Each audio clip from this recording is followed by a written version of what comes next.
Bible అనుదినము పఠించిన ప్రేమ తోడ నడుపును ఓ పఠింప శ్రేష్ఠ గ్రంథము Bible. The best book to read is the Bible. The best book to read is the Bible. If you read the every day, if you help the all the way, oh, the best book to read is the Bible. మనం ప్రభుని ఆరాధించకపోవడము పరిశుద్ధ Bible నుంచి కొన్ని మాటలు చూద్దాము. మత్తయి సువార్త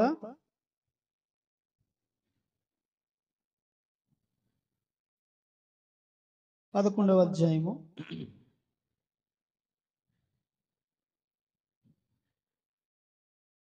28వ వచనం చదువుదాం. ప్రయాసపడి భారం మోసుకుంటున్న సమస్త జనులారా నా యొద్దకు రండి, నేను మీకు విశ్రాంతిని కలుగజేతును. 29 కూడా, నేను సాత్వికుడను దేన మనస్సు గలవాడను గనుక మీ మీద నా కాడి ఎత్తుకుని నా యొద్ద నేర్చుకునుడి, అప్పుడు మీ ప్రాణములకు విశ్రాంతి దొరుకును. ఏలయనగా నా కాడి సులువుగాను నా భారము తేలికగాను పడి పాప భారం మోసుకునుచున్న సమస్త జనులారా నా యొద్దకు రండి, నేను మీకు విశ్రాంతిని కలుగజేతును. కనుక ఈ మాట మనం చూసినప్పుడు ఒకసారి మనం గుర్తు చేసుకున్నట్లయితే లోకంలో మానవుడు రకరకాలుగా విశ్రాంతి పొందాలని ఆశపడతా ఉంటాడు. మనం అనుకోవచ్చు, ఇదేంటి యేసు ప్రభు వారి దగ్గరికి వస్తేనే మనకు విశ్రాంతి కలుగుద్దా?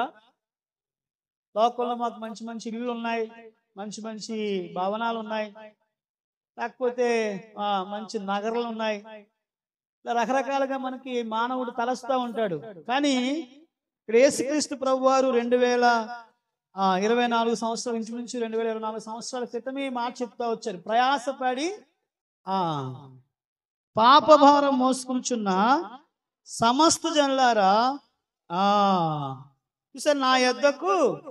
ప్రయాసపడి భారమనే ఉంది అక్కడ.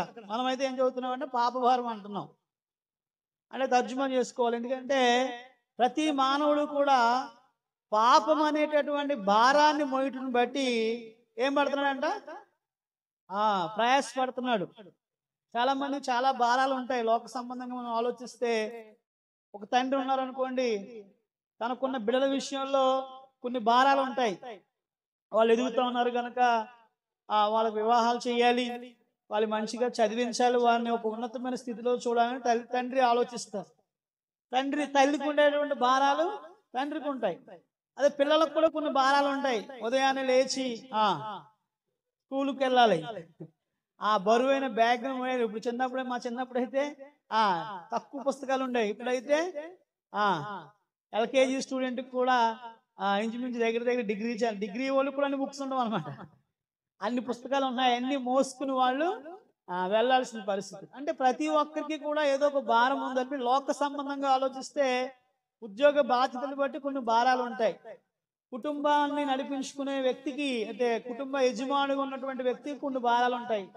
సంఘంలో ఉన్నటువంటి పెద్దలకు కొన్ని భారాలు ఉంటాయి. అదేవిధంగా సంఘాన్ని నడిపించేటటువంటి సేవకునికి కూడా కొన్ని భారాలు ఉంటాయి. అంటే ఇలా ప్రతి మానవుడు కూడా కొన్ని బాధ్యతలు భారాలు భరిస్తూనే ఉంటున్నాడు, కాదంటలేదు. కానీ ఇక్కడ యేసుక్రీస్తు ప్రభు వారు గుర్తు చేసింది దేనికోసం అంటే పాప భారం గురించి యేసు ప్రభు వారు జ్ఞాపకం చేస్తూ వచ్చారన్నమాట.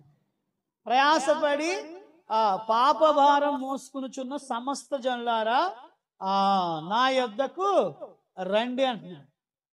మానవునికి పాపం వలనే హృదయంలో శాంతి సమాధానం అనేది ఉండదు. మానవుడికి పాపం వలనే రోగము, పాపం వలనే అశాంతి, పాపం వలనే మానవుడికి మరి భయంకరమైనటువంటి పరిస్థితులు ఏర్పడతాయని వాక్యము తెలియపరచబడతా ఉంది. పాపం వలనే మరణం కూడా వచ్చింది.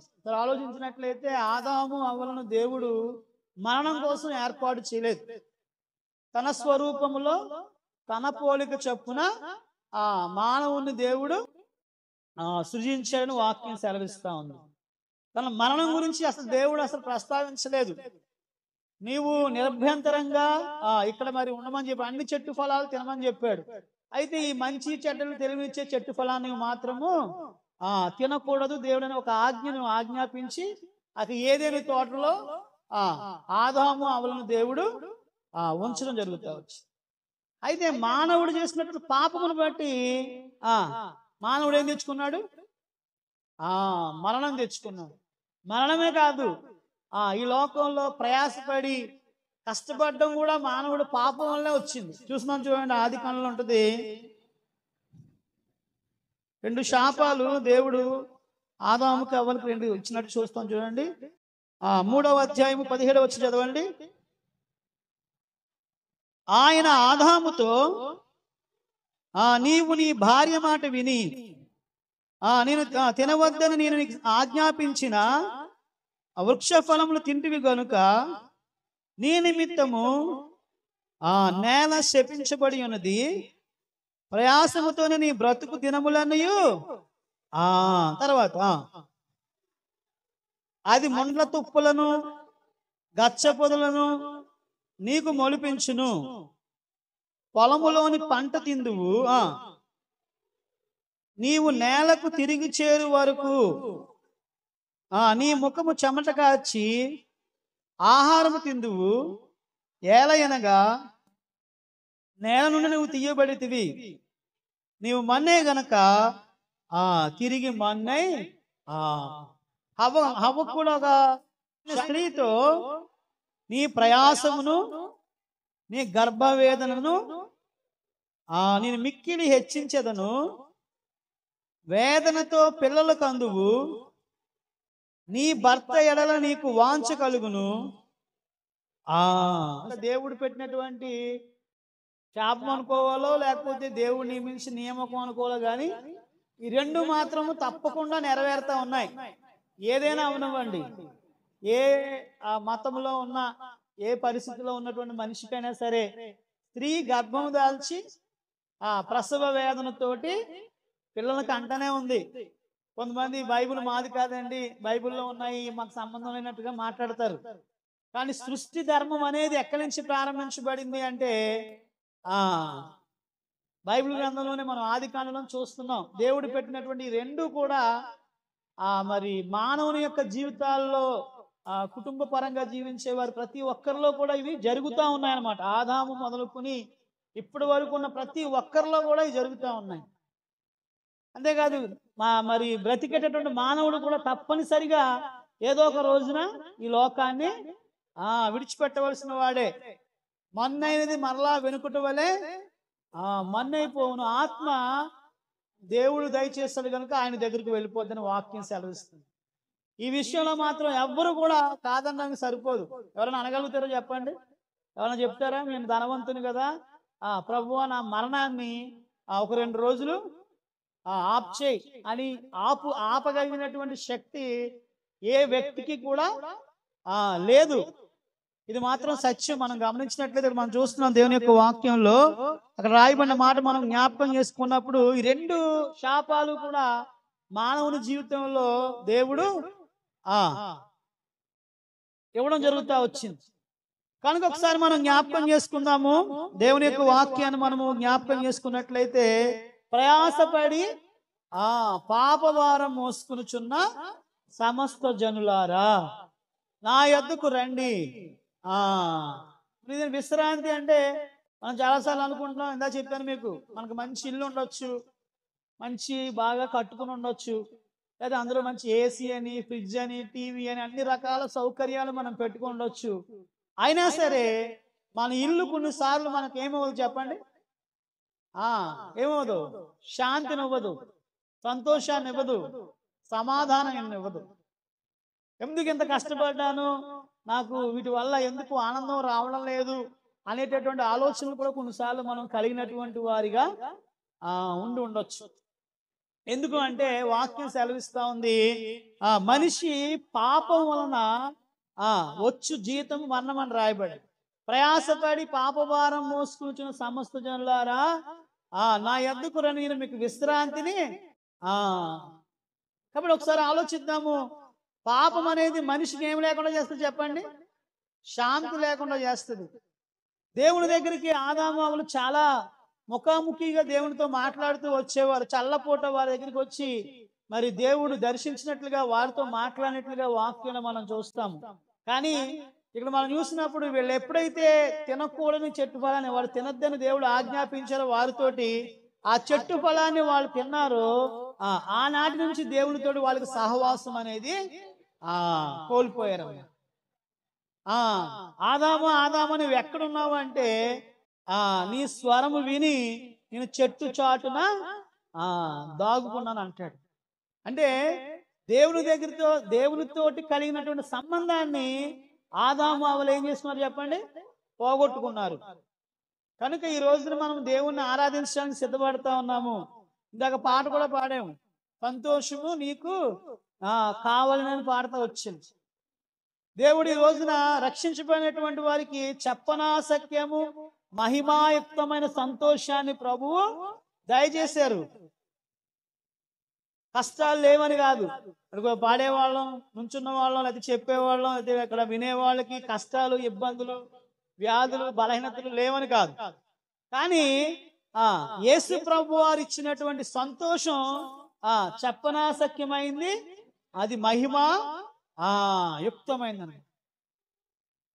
సాతానులు కూడా సిగ్గుపరచబడినట్లుగా చాలాసార్లు మనల్ని ఏం చేస్తూ ఉంటాడంటే వాడు మనల్ని బలహీనపరిచి మనం దేవుడి సన్నిధిలో ఆరాధించనివ్వకుండా మనల్ని ఇబ్బంది పెడతా ఉంటాడు. నీకేముంది చూడు, సరైన ఆరోగ్యం లేదు, సరైన పరిస్థితులు లేవు, ఎలాగ ఆరాధిస్తావని నీతోటి డైరెక్ట్ గా వాడు ముఖాముఖిగా రాడు, కానీ మన యొక్క ఆలోచనలతో వాడు మాట్లాడుతూ ఉంటాడు. యేసుప్రభు వారితో కూడా అంతే కదా, నువ్వు దేవుని కుమారుడు అయితే ఈ రాళ్ళను రొట్టెలుగా మార్చమను, ఈ ఆలయం యొక్క పెద్ద శిఖరం మీద తీసుకెళ్ళి అక్కడి నుంచి దొంకుమన్నాడు. అలా రకరకాలుగా ఆయన శోధిస్తా వచ్చినట్లుగా వాక్యంలో మనం చూస్తున్నాం. కనుక మనల్ని కూడా సాతానుడు శోధిస్తా ఉంటాడు. మనల్ని కూడా సాతానుడు ఏం చేస్తా ఉంటాడంటే మనకిచ్చిన రక్షణ యొక్క విలువను తెలుసుకోనివ్వకుండా వాడు దాన్ని ఏం చేస్తా ఉంటాడంటే దాని యొక్క విలువ యొక్క రక్షణ యొక్క విలువ, దేవుని చేత రక్షించబడినటువంటి మన యొక్క గొప్పతనాన్ని వాడు గుర్తించనివ్వకుండా వేరే వేరే విషయాల మీద మన మనస్సును మళ్లించడమే వాడి యొక్క ప్రయత్నం అన్నమాట. కాబట్టి మనం ఏం చేయాలంటే దేవుని సన్నిధిలో వాడిని సిగ్గుపడినట్లుగా మనకి ఏ కష్టమైనా ఉండనివ్వండి, ఏ ఇబ్బందికరమైన పరిస్థితి అయినా ఉండనివ్వండి, ఎలాంటి స్థితిగతుల్లో మనం వెళ్తున్నామండి, దేవుణ్ణి ఆరాధించడం మాత్రము నిజమైనటువంటి ఆరాధికుడు ఎట్టి పరిస్థితుల్లో అయినా సరే, కష్టమైన, ఇబ్బంది అయినా, వ్యాధి అయినా, బలహీనత అయినా, మరణకరమైనటువంటి రోగమైన ఏదొచ్చినా సరే దేవుణ్ణి ఆరాధించకుండా మాత్రము మానను.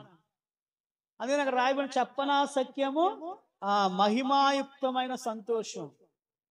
నీ పాపము నుంచి నువ్వు పరిహారం పొందుకుంటే, నీ పాపం నుంచి నువ్వు విడుదల పొందుకుంటే దేవుణ్ణి ఆరాధించకుండా నేను ఉండలేను.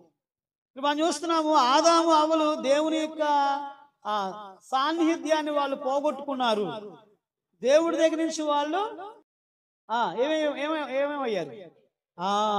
బయటికి గెంటి వేయబడ్డారంట. దేవునితో సహవాసాన్ని వాళ్ళు కోల్పోతా వచ్చారు. పాపము దేవుణ్ణి మానవుణ్ణి దేవుని దగ్గర నుంచి ఏం చేసింది?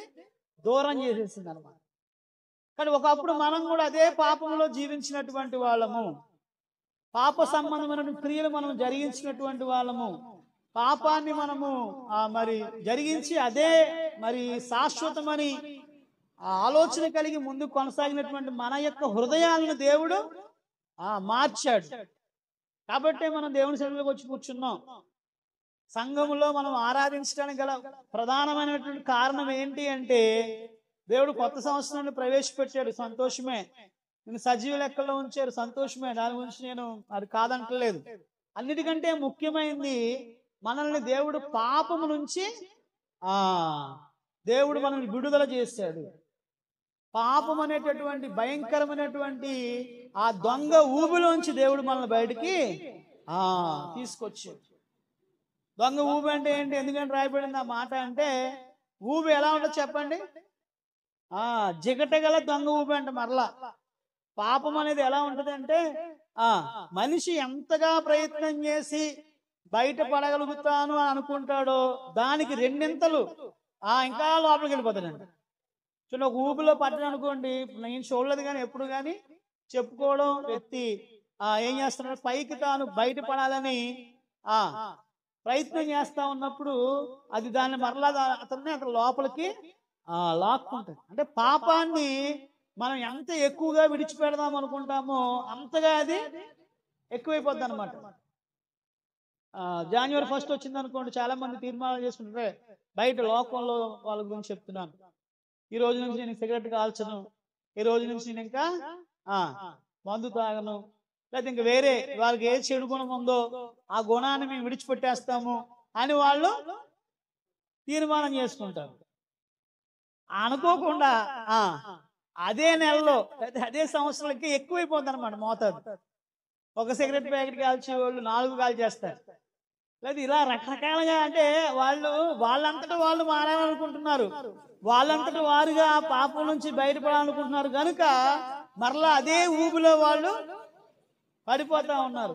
అందుకనే మనంతట మనంగా పాపం నుంచి బయటకు అసలు, అంటే నీతిమంతుడుగా జీవించగలిగిన వాడు ఏ వ్యక్తి లేడు, నీతిమంతుడు లేడు, ఒక్కడు లేడంట. మనంతట మనంగా నీతిమంతుడిగా పడేటటువంటి శక్తే కనుక మనకుంటే యేసుక్రీస్తు ప్రభువారు ఈ లోకానికి రావాల్సిన అవసరం లేదు. ఆయన 33 సంవత్సరాలు లోకంలో జీవించవలసిన అవసరం లేదు. ఆయన కన్యక గర్భాన పరిశుద్ధుడిగా పుట్టవలసినటువంటి పని లేదు. తర్వాత ఘోరమైనటువంటి అవమానకరమైన శిక్ష ఆయన భరించవలసినటువంటి అవసరం లేదు. ఆయన 3వ దినాన తిరిగి లేవలసిన అవసరత లేదు. మానవులుగా మనం ఎవ్వరం కూడా మనంతట మనంగా మనకున్నటువంటి పాపములోంచి బయటపడడం అనేది ఇంపాసిబుల్ అనమాట. ఎవ్వరి వల్ల అది జరగనటువంటి కూషు దేశస్థుడు, అంటే నీగ్రో జాతి వాళ్ళు అంటారు, వాళ్ళ యొక్క చర్మపు యొక్క రంగును వాళ్ళు మార్చుకోలేరు. చిడత పులి తన మచ్చను తాను మార్చుకోలేదు. అలాగే పాపానికి అలవాటైపోయినటువంటి మనిషి ఆ పాపం నుంచి బయటపడటం అనేది ఆ యొక్క వ్యక్తి వల్ల జరిగేటటువంటి, అందుకనే బైబిల్లో రాయబడింది, మరణమంత బలమైనటువంటి ప్రేమతో దేవుడు మనల్ని ప్రేమించాడండి. పాపం ఎలాంటిదంటే మరణానికి తీసుకెళ్లేటటువంటి బలమైనటువంటి కారణం ఏంటి? మానవుడు చేసేటటువంటి పాపమే. కాబట్టి ఆ పాపం నుంచి నన్ను బయటికి తీసుకురావడం కోసం యేసుక్రీస్తు ప్రభువారు ఈ లోకానికి వచ్చారు. ఈ పాపం నీ హృదయంలో పెట్టుకుని నీకు పైకి సంతోషంగా ఉన్నాను అని అనుకోవడం అనేది మనల్ని మనమే మోసం చేసుకోవడం. అందుకని బైబిల్లో రాయబడింది, ఆయన ఆరాధించేవారు ఆత్మతోనూ సత్యముతోనూ ఆరాధించారు, యథార్థముగా ఆరాధించేవారు అట్టివారే, అలాంటి వారే కావాలని దేవుడు కోరుతా ఉన్నారు. అంటే యథార్థత దేవుడు కోరుతా ఉన్నాడు. బైబిల్లో మనం చూస్తే యాకోబు దగ్గరికి మనం వచ్చినప్పుడు, యాకోబు తన అన్న అయినటువంటి ఏసావును మోసం చేశాడు. తన తండ్రి అయినటువంటి ఇస్సాకును మోసం చేశాడు. అయితే దేవుడి దగ్గరికి వచ్చాడు, ఒక చోట ఎబ్బేకుని రేవు దగ్గరికి వచ్చాడు. యాకోబు, యాకోబు నీ పేరు ఏంటని అడిగితే ఏం చెప్పాడు యాకోబు? ఏం చెప్పాడు? యాకోబు అని చెప్పాడు. అక్కడ నేను ఏసావునని చెప్పాడా? చెప్పలా. తన తండ్రి అయినటువంటి ఇస్సాకు దగ్గర అయితే ఏం చెప్పాడు? నేను ఏసావుని అంటాడు. అంటే ఇక్కడ దేవుడి దగ్గరికి వచ్చేటప్పటికి తన పాపాలు ఒప్పుకోకుండా మాత్రం తాను ఉండలేకపోయాడు. కనుక మన జీవితాలు ఇప్పుడు మనం దేవుడిని ఆరాధించడానికి సిద్ధపడతా ఉన్నాం. మనల్ని కూడా దేవుడు ఒక సమయాన ఏం చేశారంటే ఎన్కౌంటర్ చేశారు, అంటే మనల్ని పరీక్షించాడు దేవుడు. ఒక సమయాన్ని పట్టుకున్నాడు. అందుకనే యెహోవా దర్శించు కాలం అని ఉంటుంది వాక్యంలో. దేవుడు ఒక సమయాన్ని మనల్ని దర్శించాడు. ఎప్పుడు? మనం యేసుప్రభు వారి దగ్గర పాపాలు ఒప్పుకున్నటువంటి రోజు. ఆ రోజు నిన్ను దర్శించి నీతో దేవుడు మాట్లాడాడు. ఇదిగో నీవు పాపం చేసి నా దగ్గర నుంచి మరి దూరం అయిపోతా ఉన్నావు, నీ పాప జీవితం బట్టి నీకు ఈ రకాలైనటువంటి పరిస్థితులు తెచ్చుకున్నావు, నీవు నీ హృదయంలో నెమ్మది లేకుండా ఉన్నావు, సమాధానం లేకుండా ఉన్నావు అని దేవుడు మనల్ని హెచ్చరించాడు. మనల్ని దేవుడు మనతోటి మాట్లాడాడు. కనుకనే మనం యేసు ప్రభు వారి దగ్గర మన పాపాలు ఒప్పుకున్నాం కనుక ఇప్పుడు మనకు దేవుడు ఏమి ఇచ్చాడు? సంతోషాన్ని ఇచ్చాడు, సమాధానాన్ని ఇచ్చాడు.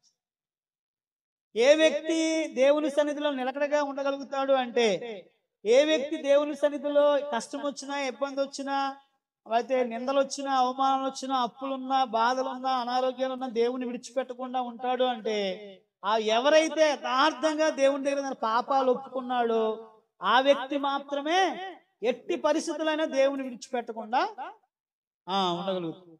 చాలా మంది యేసు ప్రభు వారు దేవుడని ఒప్పుకుంటారు, దాంట్లో ఏమాత్రం కూడా సందేహం లేదు. కానీ యేసుక్రీస్తు ప్రభు నా సొంత రక్షకుడు అనే మాట తన పాపాలు ఒప్పుకున్నటువంటి వ్యక్తి మాత్రమే చెప్పగలుగుతాడు. ఆయన రక్షకుడు, నా కొరకు ఆయన చనిపోయాడు, ఆయన తిరిగి లేచాడు అని యథార్థంగా ఆయన ఆరాధించేటటువంటి అనుభవం మనకి ఎప్పుడు కలుగుద్ది అంటే, ఆయన దగ్గర మన పాప స్థితిని ఒప్పుకున్నప్పుడు. మన పాపాలు తల్లిదండ్రులు మనల్ని అడిగితే తప్పు చేసావా అంటే ఒప్పుకోం మనం. అసలు మన పాప అంటే మన పాప స్థితిని ఏ వ్యక్తి కూడా ఒప్పించలేడు. కప్పుకోవడానికి మనం ప్రయత్నం చేస్తూ ఉంటాం. కానీ దేవుడు ఒక దినాన్ని మనల్ని దర్శించాడు. దేవుడు, సౌలా సౌలా నన్నేల నీవు, సౌలు కూడా దేవుడు దర్శించాడు. సౌలా సౌలా నన్నేల నీవు హింసించుచున్నావు అంటే వెంటనే ఆయన పాదాల దగ్గర ఆయన ఒప్పుకోవడం జరుగుతూ వచ్చి. కాబట్టి ఎందుకు ఈ మాటలు గుర్తు చేస్తున్నానంటే, చెప్పనా సఖ్యము మహిమాయుక్తమైన సంతోషం మనం పొందుకున్నాం. చాలా మంది మరి మనం దేవుని సన్నిధిలో చేరాము అంటే దానికి గల ప్రధానమైన కారణం ఏంటి అంటే, ఆయన మనము మన పాపం నుంచి ఆయన మనం విమోచించారు గనుక, మన పాపం నుంచి మనకు పరిహారం ఆయన దయచేశారని మనం నమ్మాం గనుకనే ప్రభు సన్నిధిలో చేరి ఆయన ఆరాధించే భాగ్యాన్ని ప్రభు మనకి దయచేస్తారు. కనుక అక్కడ మనం చూస్తున్నాము, ఆదాము అవ్వలు దేవుడు అనుగ్రహించిన మహిమను పోగొట్టుకున్నారు.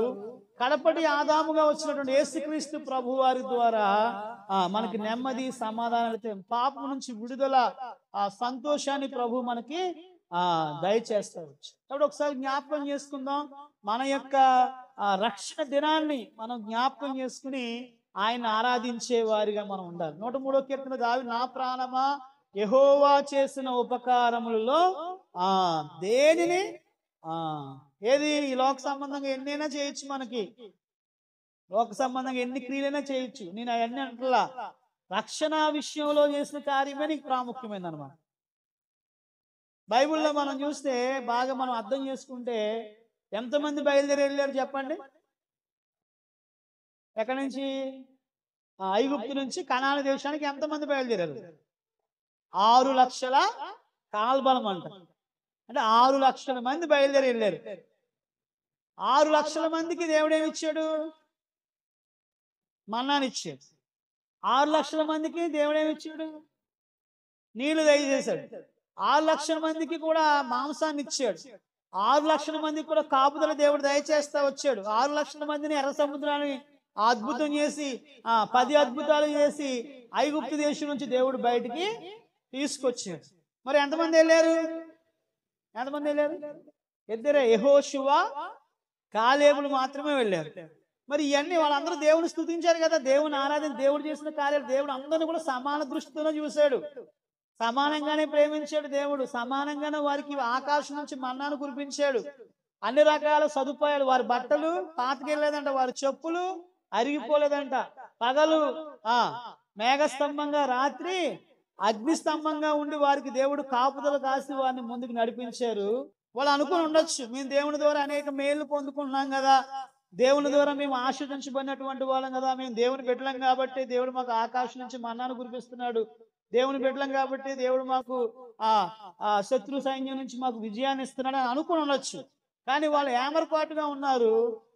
వాళ్ళందరూ కూడా అరణ్యంలోనే రాలిపోయారని వాక్యం సెలవిస్తుంది. అని ఎందుకు ఈ మాట గుర్తు చేశానంటే, మనకు అనేక రకాల మేలులు ప్రభువు చేస్తున్నారు.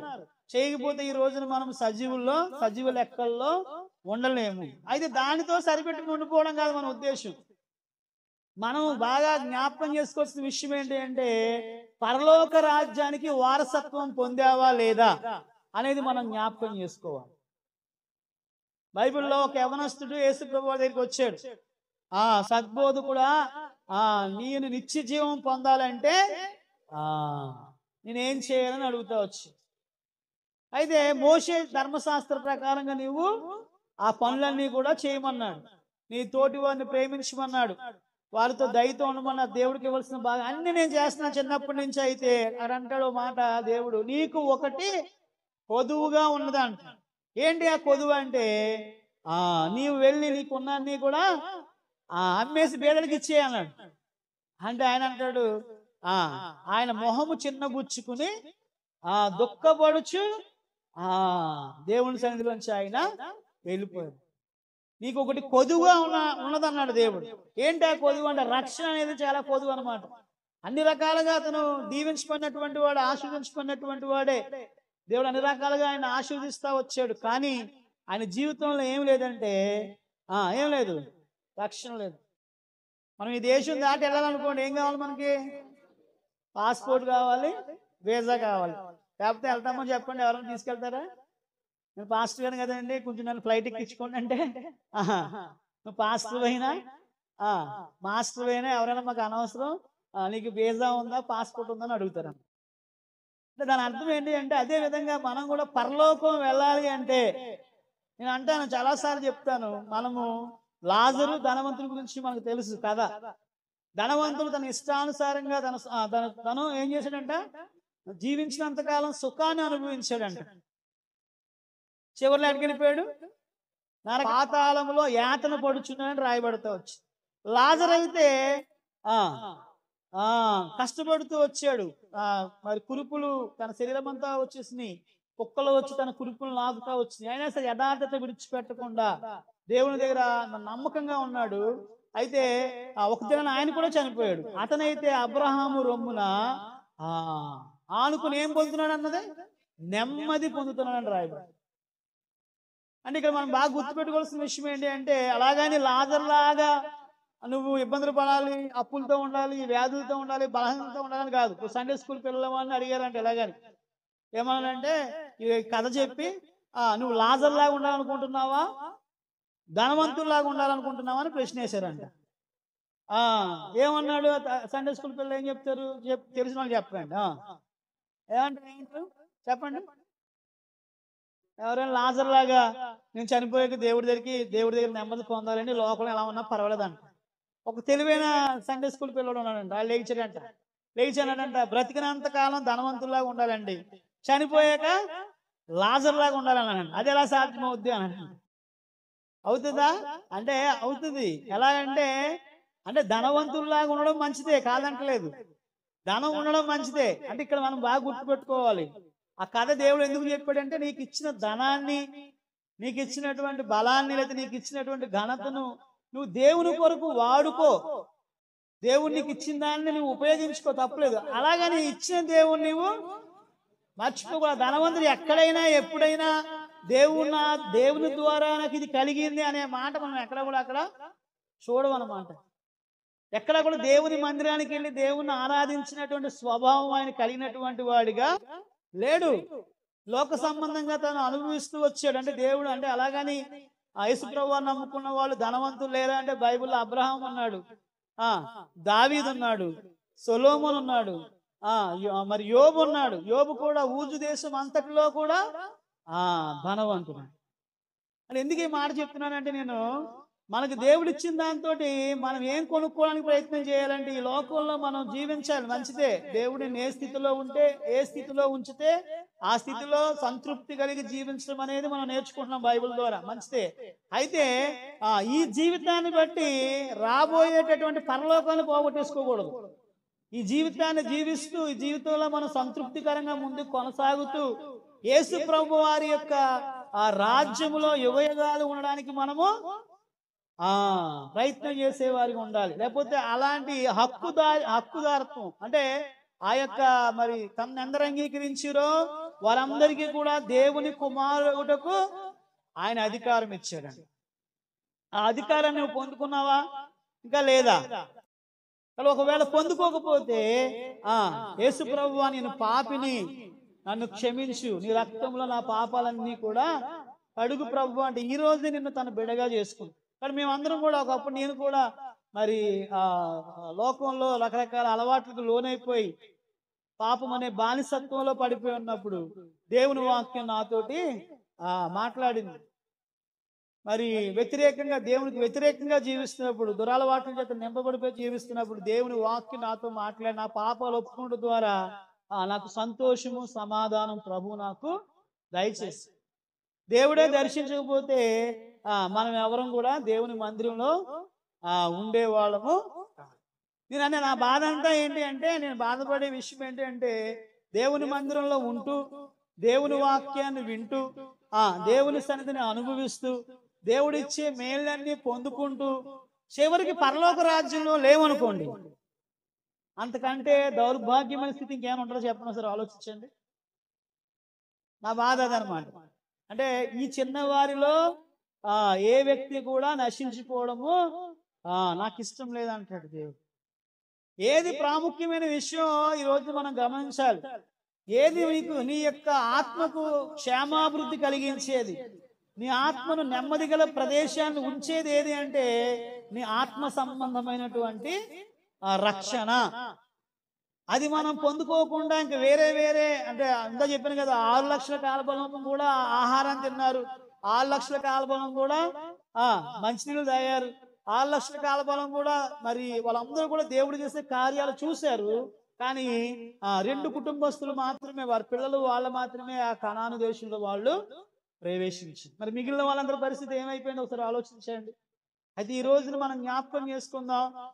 ఈ రోజున మనం రక్షించబడ్డాం, బాప్తిసం పొందాము, దేవుని నామాన్ని ఒప్పుకుని ఆయన ఆరాధించడానికి సిద్ధపడుతూ ఉన్నాం. మనందరం కూడా ధన్యులము. ఈ ధన్యత ఇంకా ఎవరైతే పొందుకోలేదో వారు కూడా ఒకసారి జ్ఞాపకం చేసుకోవాలి. పాపము లేకపోతే ప్రయాసపడి పాపభారం మోసుకునిచున్న సమస్త జనులారా నా యొద్దకు రండి, నేను మీకు విశ్రాంతిని కలుగజేతును అంటున్నాడు. కాబట్టి దేవుని దగ్గరికి వస్తే నీకున్న ప్రయాసలన్నీ దేవుడు దూరపరుస్తాడు. పాపం అంట వాకిటినే పొంచి ఉంటుందంట. చాలాసార్లు చెప్పాను ఈ మాట మీకు. కట్ల పామైనా సరే, తాచుపామైనా పగబెడితే 6 నెలలు దొరకకపోతే తన తల నేలకేసి కొట్టుకుని చచ్చిపోతాడు. కానీ పాపం అలా కాదు.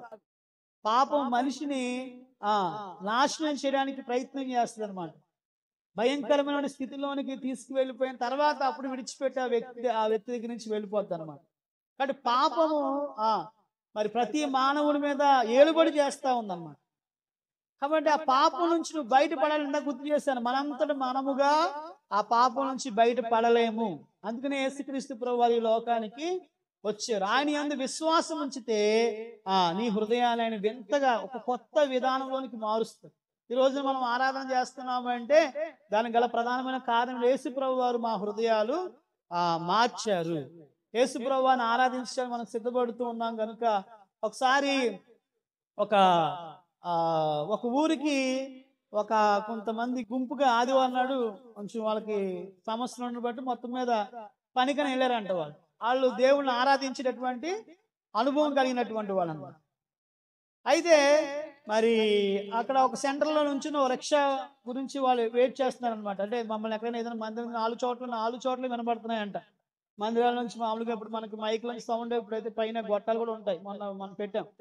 అలాగా సౌండ్ వినబడుతుంది 4 చోట్ల, 4 మందిరాల నుంచి సౌండ్ వినబడతా ఉంటే వాళ్ళు ఒక సెంటర్లో కూర్చొని ఉంటున్నారంట.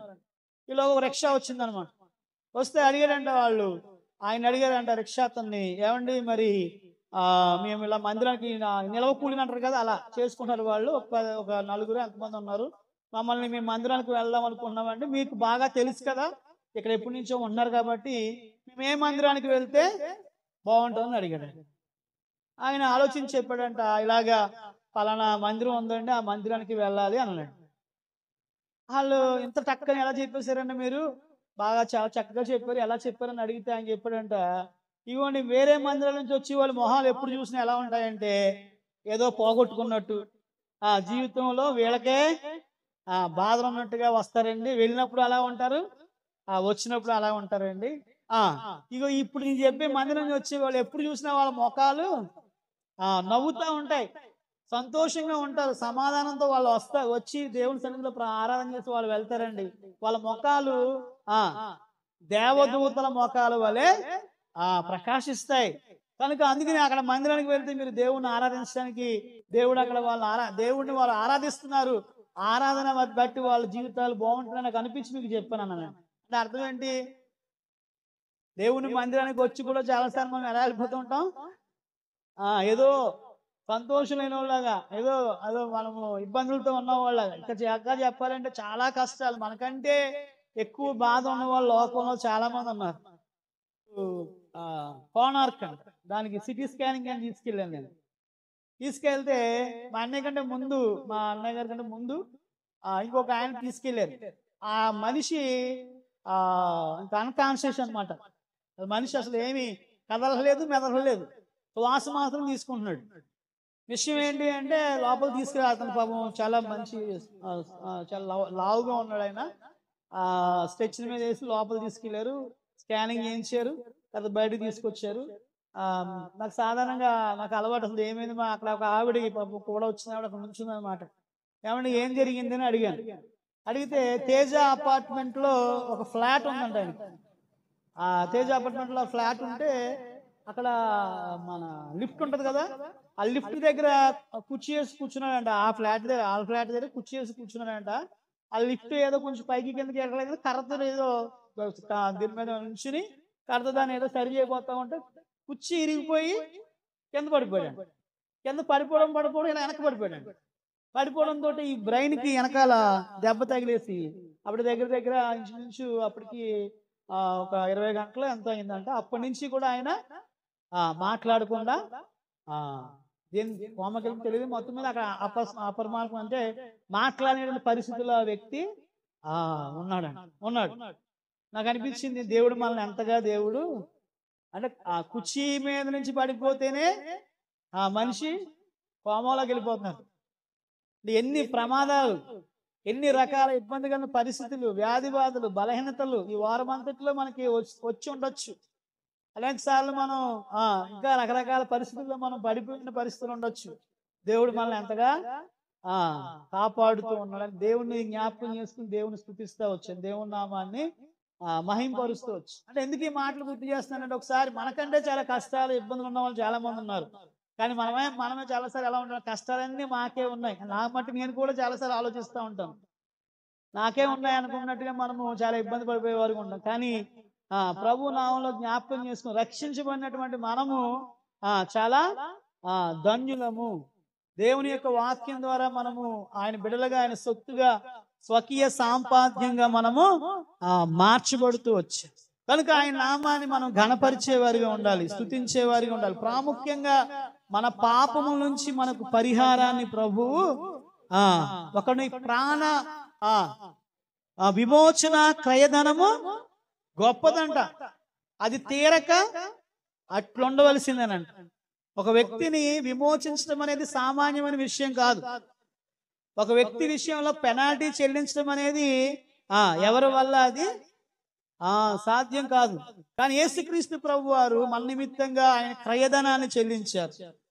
మనం చేసినటువంటి దోషాలకు, మనం చేసినటువంటి పాపాలకు ఆయన కలువరి శిలువలో బలయ్యారు. మన కొరకు ఆయన రక్తాన్ని చిందిస్తా వచ్చు. కనుక ఒకసారి మనం జ్ఞాపకం చేసుకుందాము. మనము ప్రయాసపడి పాపభారం మోసుకుంటున్న సమస్త జనులారా నా యొద్దకు రండి, నేను మీకు విశ్రాంతిని కలుగజేయుదును. ప్రయాస దేని వల్ల అంటే పాపం వల్ల మానవునికి ప్రయాస ఉంటుంది. పాపం వల్ల దేవుడి సన్నిధి నుంచి మానవుడు పారిపోయేవాడిగా ఉంటాడు. పాపం చేసిన వాడిని పాతాళం పట్టుకుంటుందని వాక్యం సెలవిస్తా ఉంది. పాపానికి ఏం లేదంట, పాపం వల్ల వచ్చే జీతము మరణం. అయితే ఆ మరణాన్ని దేవుడు తప్పి నిత్య జీవానికి యేసుక్రీస్తు ప్రభువు తిరిగి లేచినట్లుగానే ఎవరైతే ఆయన యందు విశ్వాసం ఉంచుతారో వారు కూడా తిరిగి లేపబడతారు. ఆ నిత్య రాజ్యానికి, ఆ యొక్క పరలోక రాజ్యానికి వారసుల యుగ యుగాలు ఆయనతో పాటు జీవించే భాగ్యాన్ని ప్రభు మనకి దయచేస్తారు. నిన్న ఏదో షార్ట్ లో చూస్తా వచ్చాను, అప్పుడే మానవుని యొక్క మైండ్ లో ఏదో చిప్పు పెడుతున్నారంట. మైక్రో చిప్, మామూలుగా ఇప్పుడు కంప్యూటర్ లో చిప్ ఉంటుందో చూసారా, అలా చిప్పు పెడుతున్నారంట. ఆ చిప్పును బట్టి ఏంటంటే అన్ని నేర్చేసుకున్నాడంట మనిషి. అని నాకంటే అంత టెక్నాలజీ పెరిగిపోతా ఉంది. 666 ముద్ర అంటారు కదా, అది కూడా అమల్లోకి వచ్చేస్తుంది అన్నట్టుగా చాలా మంది చెప్తా ఉన్నారు. ఆయన రాకడికి అన్ని గుర్తులు కూడా చూడండి, రాజ్యాల మీదకి రాజ్యాలు పడతాయని రాయబడింది, దేశాల మీదకి దేశాలు, తర్వాత కరువులు, కాటకాలు, భూకంపాలు వస్తాయని వాక్యంలో ముందుగానే రాయబడుతూ వచ్చింది. ఆయన వాగ్దానాన్ని కూడా నెరవేర్చబడుతూ మనందరం ఇప్పుడు ఎలా కూర్చున్నామో అలా పరలోకంలో అందరం కూడా ఆరాధించాలి. ఒకవేళ రాని వాళ్ళు కూడా ఈ రోజు ఎవరైనా ఒకవేళ కొన్ని పనులు మానేసినా మనకంటే ఈ చిన్న వారిలో ఏ ఒక్కరు విడిచిపెట్టబడము నాకు ఇష్టం లేదు అంటాడు దేవుడు. సంతోషించాలంటే ఇక్కడ సంతోషించడం, పరలోకంలో కూడా మనం అందరము సంతోషించాలి. అంటే ఇంకెవరికైతే రక్షణ లేదు వారు మరి దేవుని దగ్గర మీ పాపాలు ఒప్పుకోనండి, ఆయన దగ్గరే మనము ఆయన అప్పుడు ఏం చేస్తే తండ్రి తన కుమారుల జాలి పడినట్లుగా వారి మీద జాలి పడతారు. పాపం వల్ల శాపం ఉంటుంది, ఆ శాపం కొన్ని సంవత్సరాల వరకు, కొన్ని తరాల వరకు అది వ్యాప్తి చెందుతూ ఉంటుంది. కానీ దాన్ని దేవుడు ఏం చేస్తాడంటే అక్కడి నుంచి అదంతా కూడా తొలగించేసి నేను నీతిమంతురాలుగా దేవుడు మార్చి తన సొత్తుగా స్వకీయ సాంపాద్యంగా ప్రభువు మార్చు. కనుక రక్షించబడినటువంటి మనం జ్ఞాపకం చేసుకుందాము. దేవుడి సన్నిధిలో చేరిన మనము ఆయన ఇచ్చిన రక్షణ బట్టి, ఆయన చేసినటువంటి సహాయం బట్టి, అయితే మనకిచ్చినటువంటి యొక్క రక్షణ బట్టి ఆయన్ని మనం ఆరాధించి మహిమపరుద్దాము, ఘనపరుద్దాము, దేవుని నామాన్ని స్తుతిద్దాము. ఎందుకంటే అనేక మందికి లేని గొప్ప ధన్యత ప్రభు మనకు అనుగ్రహించారు. ఆయన్ని రాయబడిన మాట మనం చూసి ప్రయాసపడి పాపభారం మోసుకునిచున్న సమస్త జనులారు, అందులో నేను నువ్వు కూడా ఉన్నాము. మనల్ని ప్రభు పిలుచుకున్నాడు. ఆయన పిలుపుకు మనం లోపడడం వల్ల ప్రభు ఏం చేశారు, మనం రక్షించుకున్నాం.